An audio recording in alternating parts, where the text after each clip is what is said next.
هذه بيئة وسمرة بعد استيعابان نحريستو ذا صوب بدن يصير عاو هالكن كم وقت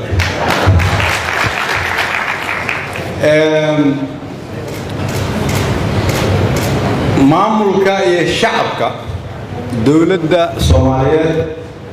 ama maamulka iyo shacabka dawlad goboleed kamid ah dhulka Soomaaliyeed marka ay midoobaan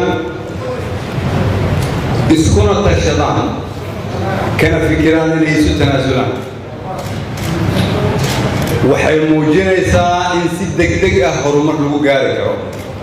reer galmudug ayaa taasna iftiimiyay waa idin hambalyeynaya reer galmudug lix bilood ama sanad ka hor dad badani kuma fikiri karin in galmudug ay marti geli doonto shir noocan ama intan ay isugu iman doonto maadaama aan lagu fikiri karin waqtigaas waxayna tusaaleynaysaa inaan gaari karno meel maanta aan ku fikiri karin haddii ay ummadda Soomaaliyeed isu timaado shirkii halkan ka socday maalmihii la soo dhaafay waxaan rabaa inaan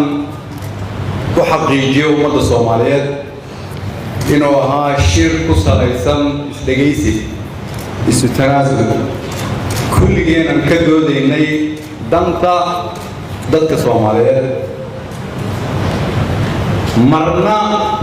shirkani ma aanay ka soo muuqan wax dhib ah inkastoo dadku ay warwarsanaayeen wixii ka soo baxayna waxaad ku aragteen warmutiyeedka iyadoo bilow laysuguna soo laaban doono dhuusamareeb si loo dhammaystiro xaaladda dalku maanta uu ku sugan yahay ayaa qof walba waajib uga dhigaysa inaan gacmaha isqabsano wada shaqayno كسرنا مرحلة الدلكن وكجرو سي تاريخه أي نوع حصته إن النهاية كوي دلك مهرسري من نماية برواقه وبالله حال كان لسوق كاني وبالله شيء كاني لكن رمركا مرمى قوارن كوجرني وحنوسي بيرجلنا إذا إن الدمائرنا إنت نورنا waxaan rabaa inaan dadka Soomaaliyeed u sheego in dhammaan madaxdii halkan isugu timid oo hormuud ku yahay madaxweynaha Jamhuuriyadda Federaalka Soomaaliya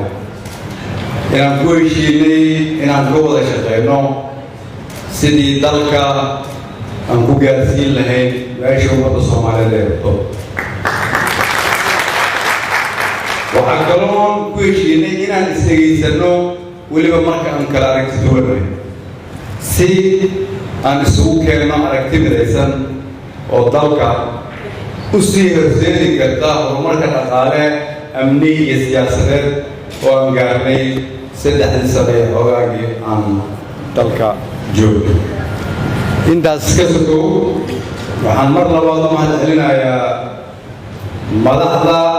iyo shacabka reer galmudug sida sharafta leh loo soo dhaweeyay waxaan idin rajeynayaa